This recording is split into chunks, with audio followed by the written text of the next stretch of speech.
तो नमस्कार छात्र छात्राओं, आज के हम इस वीडियो में पढ़ने वाले हैं भौतिकी के अध्याय पहला, जिसका नाम है प्रकाश का परावर्तन। ठीक है, इसका पहला वीडियो हम क्या होता है कि बना चुके हैं। ठीक है, आप उन वीडियो को अगर नहीं देखे हैं तो पहले उन वीडियो को देख लीजिए। ठीक है, मैं वीडियो का लिंक डिस्क्रिप्शन में इस वीडियो की डाल दूंगा। ठीक है, तो आपसे गुजारिश है कि कृपया आप इस वीडियो को फुल देखें। ठीक है, और आप बिहार बोर्ड के छात्र हैं तो आपके लिए ये जो क्वेश्चन हमने लिख के रखे हैं बेहद ही इंपॉर्टेंट क्वेश्चन है। ठीक है, जितने भी क्वेश्चन है आप पहला अध्याय का अगर देखा जाए निचोड़ जो होता है ना, ठीक है, यहाँ पे आप लोगों को लिख के रखा गया। ठीक है, सभी क्वेश्चन को अभी क्या होता है कि मतलब कि क्या होता है कि फुल डिटेल में चर्चा करने वाले। ठीक है, सभी क्वेश्चन यहाँ पे देख सकते हैं, कुछ क्वेश्चन लिखा गया है। ठीक है ना, तो बिना देरी किए हुए स्टार्ट करते हैं। ठीक है, तो पहला क्वेश्चन लिया गया है कि प्रकाश के परावर्तन से आप क्या समझते हैं, प्रकाश के परावर्तन से आप क्या समझते हैं। ठीक है, तो ये क्वेश्चन अध्याय का नाम है और अध्याय के नाम से ही क्या होता है कि इसका लिया गया है। ठीक है, प्रकाश के परावर्तन से आप क्या समझते हैं, तो याद रखना है कि किसी भी समतल सतह से प्रकाश टकराकर वापस उसी माध्यम में लौटने की प्रक्रिया क्या कहलाती है, तो प्रकाश का परावर्तन। ठीक है, एक बार फिर से सुन लीजिए आप। ठीक है, कॉपी कलम लेके बैठिए और इसको लिखने का प्रयास कीजिए। ठीक है, तो क्या बताएं कि किसी भी समतल सतह पर प्रकाश का टकराकर वापस उसी माध्यम में लौटने की प्रक्रिया क्या कहलाती है, तो प्रकाश का परावर्तन। ठीक है, तो कॉपी में लिख लीजिए आप। ठीक है, जैसे यहाँ पे देखिए ये क्या है, एक समतल सतह है। ठीक है, समतल सतह है, यहाँ से प्रकाश आया। ठीक है, यहाँ से प्रकाश आया और इस बिंदु पे आके फिर क्या हुआ, ये लौट गया। ठीक है, आया और ये लौट गया। ठीक है, तो इसी को हम लोग बोलते हैं प्रकाश का परावर्तन। प्रकाश का परावर्तन, किसी भी कोई भी क्या होता है कि प्रकाश किरण आया, किसी समतल सतह पे टकराकर लौट गई, इसी को हम लोग बोलते हैं प्रकाश का परावर्तन। ठीक है, प्रकाश का परावर्तन है ना। तो आप लोगों को याद रखना है कि किसी समतल सतह पर प्रकाश का जो परावर्तन होता है ना, उसको बोलते हैं नियमित परावर्तन। ठीक है, किसी समतल सतह पर जो परावर्तन होता है नियमित परावर्तन। ठीक है, और मान के चलिए कोई खुरदरी सतह है, इस प्रकार की सतह है, इसमें जो होगा ये प्रकाश का परावर्तन जो होगा, इसमें जो प्रकाश का परावर्तन होगा इसमें होगा अनियमित परावर्तन। ठीक है, अनियमित परावर्तन। तो याद रखना कि अनियमित परावर्तन किसमें होता है, तो खुरदरी सतह पे। ठीक है, और नियमित परावर्तन किसमें होती है, तो समतल सतह पे। ठीक है, और आप लोगों को याद रखना है कि प्रकाश किरण किसी सतह से टकराकर वापस उसी माध्यम में लौटने की प्रक्रिया प्रकाश का परावर्तन कहलाती है। ठीक है, तो उम्मीद है कि आप लोगों को ये क्वेश्चन समझ में आ गया होगा कि प्रकाश के परावर्तन से आप क्या समझते हैं। ठीक है ना, समझ में। अब यहाँ से क्या करते हैं कि प्रकाश के परावर्तन का नियम, प्रकाश के परावर्तन का नियम। ठीक है, और बिहार बोर्ड के ऐसा कोई सा वर्ष नहीं है जिसमें ये क्वेश्चन नहीं पूछा गया। ठीक है, कम से कम एक ऑब्जेक्टिव यहाँ से निश्चित रूप से आते हैं। ठीक है, प्रकाश के परावर्तन जो अध्याय है इसमें से क्या होता है कि नियम आना एकदम लाजमी से बात है। ठीक है, मतलब कि क्या होता है, ऐसा क्वेश्चन है कि बिहार बोर्ड में सेट कर दिया गया है कि ये क्वेश्चन डेफिनेटली एग्जाम में आते हैं। ठीक है, और आपको कम से कम क्या होता है कि अच्छे मार्क्स लाने हैं तो इन सब क्वेश्चन को क्या होता है कि आप पढ़ के जाइए, याद करके जाइए। ठीक है,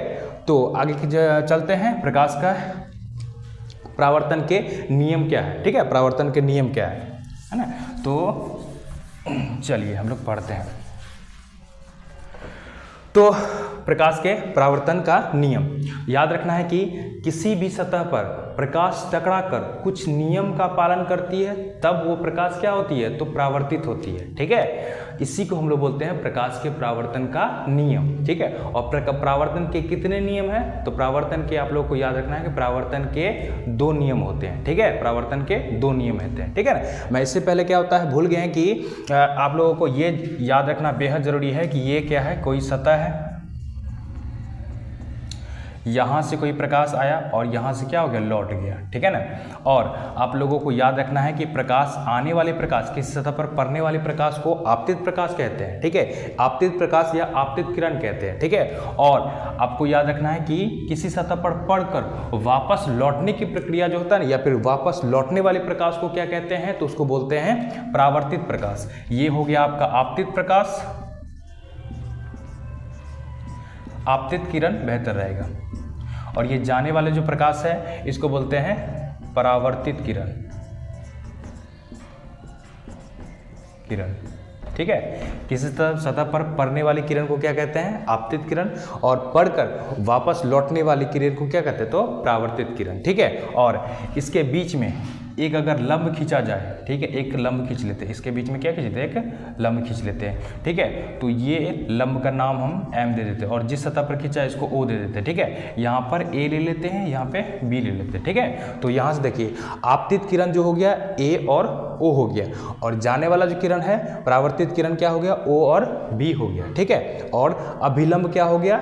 O और N अभिलंब हो गया। ठीक है, तो आप लोगों को याद रखना है। ठीक है, क्या कहते हैं? आपतित किरण कैसे कहते हैं? तो किसी सतह पर पड़ने वाली किरण को आपतित किरण कैसे? ठीक है, और परावर्तित किरण क्या होता है? तो किसी सतह पर पड़कर लौटने वाली किरण को क्या कहते हैं? तो उसको बोलते हैं परावर्तित किरण। ठीक है, और यहाँ से आप लोगों को याद रखना है कि अभिलंब O और N, ठीक है, इसको क्या होता है कि हम खुद ड्रॉ किया गया है। ठीक है ना, तो ये हो गया तो डॉट लाइन से ड्रॉ किया गया है। ठीक है ना, डॉट लाइन का मतलब हो गया कि इसको क्या होता है? खुद ड्रॉ किया गया। ठीक है, अब यहाँ से क्या होता है कि कुछ टर्म याद रखने पड़ेंगे कि यहाँ का कोण क्या कहलाता है और यहाँ के कोण क्या कहलाता है। ठीक है, तो आप लोगों को याद रखना है कि इसको I कहते हैं, इसको R कहते हैं। I का मतलब हो गया कि आपतन कोण, ये हो गया परावर्तन कोण। ठीक है, आपतन कोण I, परावर्तन कोण R।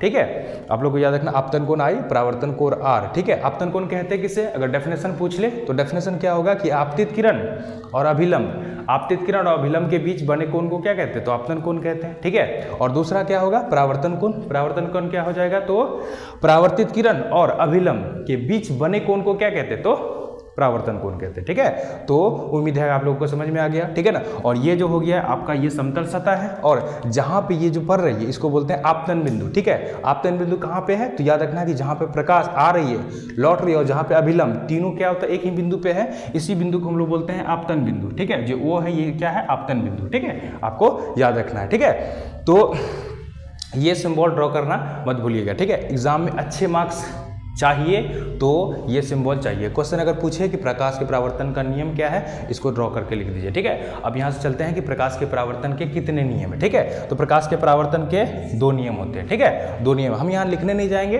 ठीक है, आप कॉपी में लिख लीजिए, जो हम बोल रहे हैं इसको क्या होता है कि रोक कर लिख सकते हैं। ठीक है, तो प्रकाश के परावर्तन के 2 नियम होते हैं। ठीक है, याद रखिएगा, ऑब्जेक्टिव में कितनी बार पूछा जा चुका है। ठीक है, प्रकाश के परावर्तन के 2 नियम है, 2 नियम है, याद रखना है। चलिए, 2 नियम क्या क्या है? तो याद रखना है कि आपतित किरण, परावर्तित किरण तथा आपतन बिंदु पर खींचा गया लंब तीनों एक ही बिंदु पर होता है। ठीक है, तो याद रखना है कि ये पहला नियम होगा। पहला नियम क्या कहता है कि आपतित किरण, परावर्तित किरण तथा आपतन बिंदु पर खींचा गया लंब तीनों एक ही सतह पे होता है। ठीक है, देखिए यहाँ पर आपतित किरण हो गया, परावर्तित किरण हो गया और आपतन बिंदु क्या है? तीनों एक ही बिंदु पर है ना।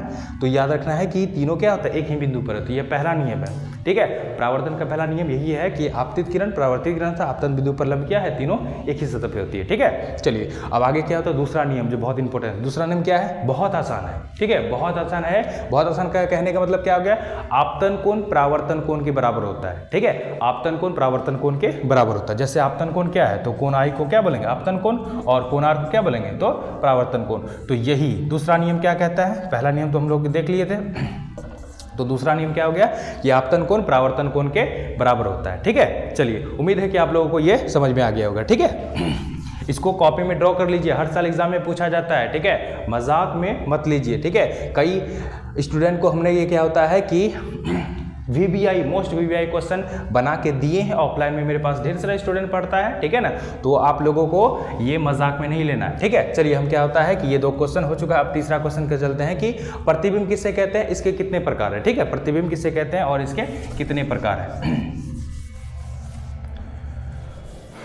तो प्रतिबिंब, ठीक है, सबसे पहले डेफिनेशन सुनिए कि प्रतिबिंब किसे कहते हैं। ठीक है, क्योंकि जनरली ये 10-11th के एग्जाम में लिखना ज़्यादा पड़ता है। ठीक है, ऑब्जेक्टिव टाइप से होते हैं, लेकिन क्या होता है कि थ्योरी में आपको लिखना भी पड़ेगा। ठीक है, तो क्या है कि प्रतिबिंब किसे कहते हैं, यह कितने प्रकार के। ठीक है, तो आपको याद रखना है कि किसी वस्तु से आ रही प्रकाश किरण दर्पण से परावर्तन के बाद दर्पण किसे कहते हैं आगे हम पढ़ने वाले हैं, ये अगला क्वेश्चन हम दर्पण ही है, ठीक है। इससे पहले क्या होता है इसको पढ़ लेते हैं, ठीक है। आपके किताब में ऐसा ही दिया है, पहले क्या होता है कि प्रतिबिंब के बारे में दिया है, ठीक है। तो प्रतिबिंब किसे कहते हैं, डेफिनेशन एक बार फिर से सुनिए। यहाँ पे क्या होता है कि किसी वस्तु से आ रही प्रकाश किरण दर्पण से परावर्तन के बाद जिस बिंदु पे कटती है या कटती हुई प्रतीत होती है उसे उस वस्तु का प्रतिबिंब कहलाता है, ठीक है। आप कॉपी में लिख लीजिए, ठीक है। क्या बताएं कि किसी वस्तु से आ रही प्रकाश किरण दर्पण से परावर्तन के बाद जिस बिंदु पर कटती है या कटती हुई प्रतीत होती है उसे उस वस्तु का प्रतिबिंब कहलाता है, ठीक है। उम्मीद है आप लोगों को समझ में आ गया, ठीक है। तो प्रतिबिंब डेफिनेशन हो गया। अब यहाँ से क्या लिखा गया है कि प्रतिबिंब के कितने प्रकार है, प्रतिबिंब के कितने प्रकार है, ठीक है। तो प्रतिबिंब के दो प्रकार होते हैं, प्रतिबिंब के दो प्रकार, ठीक है। पहला जो होता है वो है वास्तविक प्रतिबिंब, ठीक है। दूसरा जो है वो है काल्पनिक प्रतिबिंब, ठीक है। वास्तविक प्रतिबिंब, काल्पनिक प्रतिबिंब, ठीक है। वास्तविक प्रतिबिंब किसे कहते हैं और काल्पनिक प्रतिबिंब किसे कहते हैं, ठीक है। इनके बारे में अभी डेफिनेशन देखते हैं। वास्तविक प्रतिबिंब किसे कहते हैं, तो याद रखना कि किसी वस्तु से आ रही प्रकाश किरण दर्पण से परावर्तन के बाद जिस बिंदु पर वास्तविक रूप में कटती है उसे उस वस्तु का वास्तविक प्रतिबिंब कहते हैं, ठीक है। वास्तविक रूप में कटती है उसे उस वस्तु का वास्तविक प्रतिबिंब कहलाता है, ठीक है।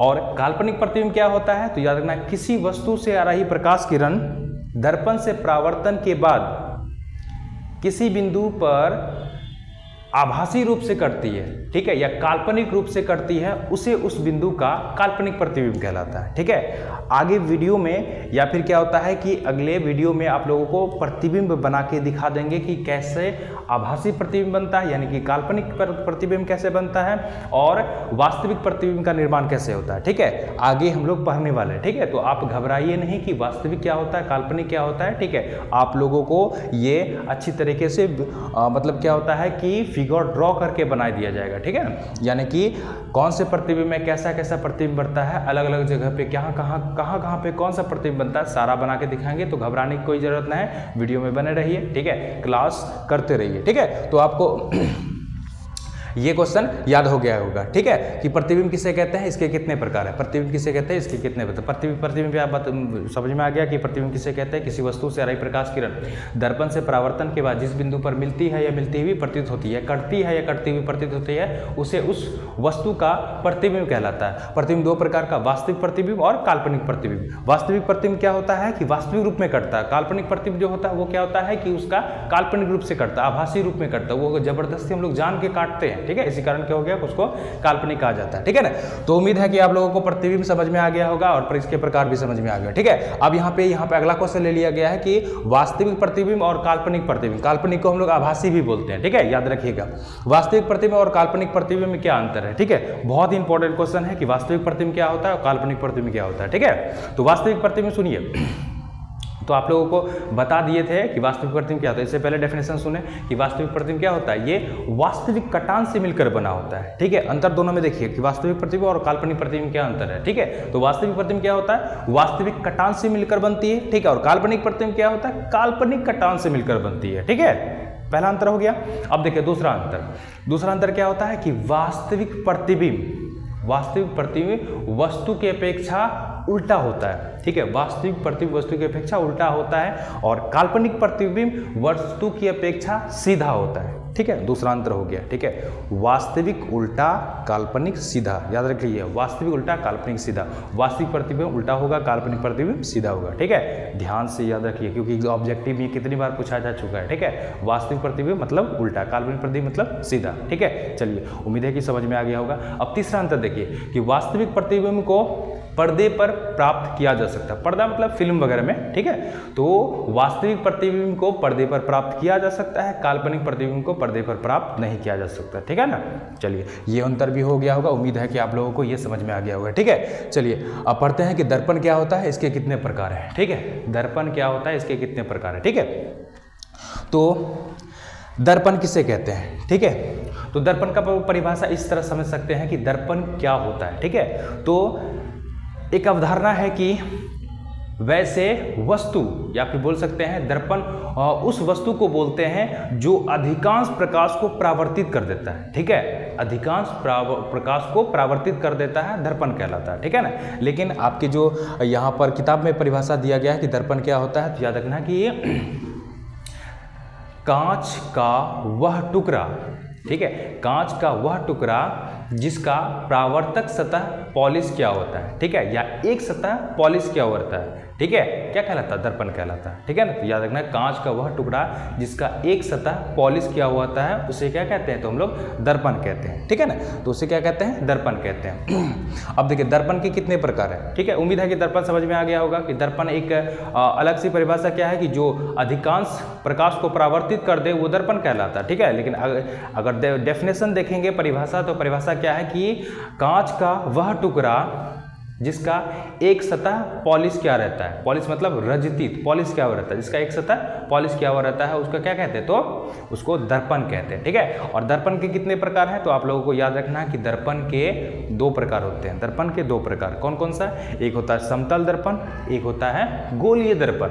समतल दर्पण और गोलीय दर्पण। समतल दर्पण क्या होता है, तो आप लोगों को याद रखना है कि समतल कांच का वह टुकड़ा जिसका एक सतह पॉलिश किया रहता है। बहुत आसान डेफिनेशन बताएं कि समतल कांच का वह टुकड़ा जिसका एक सतह क्या होता है, पॉलिश होता है। ठीक है, उसे क्या कहते हैं, समतल दर्पण कहते हैं। और गोलीय दर्पण क्या होता है, तो गोलीय कांच का वह टुकड़ा जिसका परावर्तक सतह पॉलिश किया हुआ रहता है। ठीक है, तो गोलीय दर्पण जो होता है, गोलीय दर्पण दो प्रकार का होता है। ठीक है, एक होता है उत्तल दर्पण, एक होता है अवतल दर्पण। ठीक है, एक उत्तल दर्पण, एक अवतल दर्पण। ठीक है, तो आप लोगों को याद रखना है कि दर्पण जो है, दर्पण का दो प्रकार बताएं, कौन कौन सा है। पहला है समतल दर्पण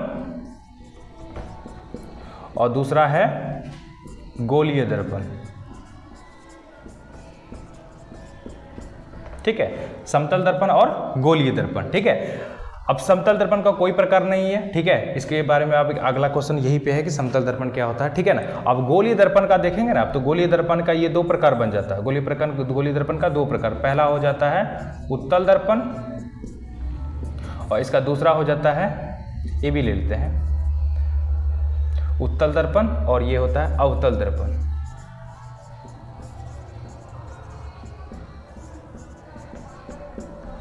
ठीक है, चलिए, तो दर्पण का दो प्रकार, समतल दर्पण और गोलीय दर्पण। तो गोलीय दर्पण का भी दो प्रकार, उत्तल दर्पण और अवतल दर्पण। ठीक है, तो समतल दर्पण किसे कहते हैं, तो बता दिए आप लोगों को। अब देखते हैं कि अवतल दर्पण किसे, या फिर क्या होता है कि गोलीय दर्पण किसे कहते हैं। गोलीय दर्पण का दो भाग है, उत्तल दर्पण और अवतल दर्पण। इसके बारे में हम लोग क्या करते हैं कि थोड़ा सा जानकारी प्राप्त कर लेते हैं। ठीक है, समतल दर्पण में बने प्रतिबिंब की विशेषता, अगला क्वेश्चन हम लोग ये पढ़ने वाले, लेकिन इससे पहले क्या होता है कि ये उत्तल दर्पण और अवतल दर्पण क्या है, इसके बारे में बता देते हैं। ठीक है,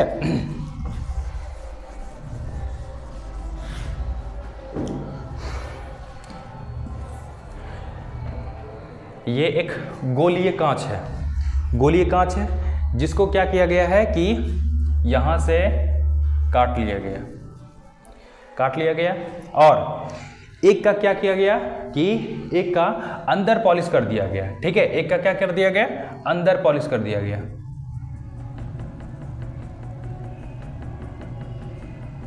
और एक का जो है वो बाहर पॉलिश कर दिया गया। ठीक है, एक का अंदर पॉलिश किया गया, एक बाहर पॉलिश किया गया। ठीक है, अब देखिए जिसका बाहर पॉलिश किया गया है वो हो जाता है अवतल दर्पण और जिसका अंदर पॉलिश किया गया वो हो जाता है उत्तल दर्पण। ठीक है ना, क्या हो जाता है, उत्तल दर्पण। आपको बस इतना याद रखना है कि अवतल दर्पण क्या होता है और उत्तल दर्पण क्या होता है। ठीक है ना, अवतल दर्पण और उत्तल दर्पण। ठीक है, तो अवतल दर्पण आप लोग को उम्मीद है कि याद हो गया कि अवतल दर्पण किससे कहते हैं। तो डेफिनेशन क्या हो जाएगा कि गोलीय कांच का वह टुकड़ा जिसका क्या लिखा गया है, देखिए कहाँ पे है पॉलिश, तो बाहरी सतह पॉलिश क्या रहता है, जिसका बाहरी सतह पॉलिश क्या होता है वो क्या कहलाता है, अवतल दर्पण। और उत्तल दर्पण क्या होता है कि गोलीय कांच का वह टुकड़ा जिसका क्या होता है, तो आंतरिक सतह पॉलिश क्या रहता है, उसे क्या कहते हैं, तो उत्तल दर्पण कहते हैं। ठीक है, आगे हम वीडियो में पढ़ने वाले हैं। इसके बाद क्या होता है कि समतल दर्पण किसे कहते हैं, इसमें प्रतिबिंब की विशेषता क्या होती है। ठीक है, तो इसकी विशेषता हम लोग देखेंगे अगले वीडियो में। ठीक है, आज के लिए इतना ही। बहुत बहुत धन्यवाद पूरा वॉच करने के लिए। ठीक है।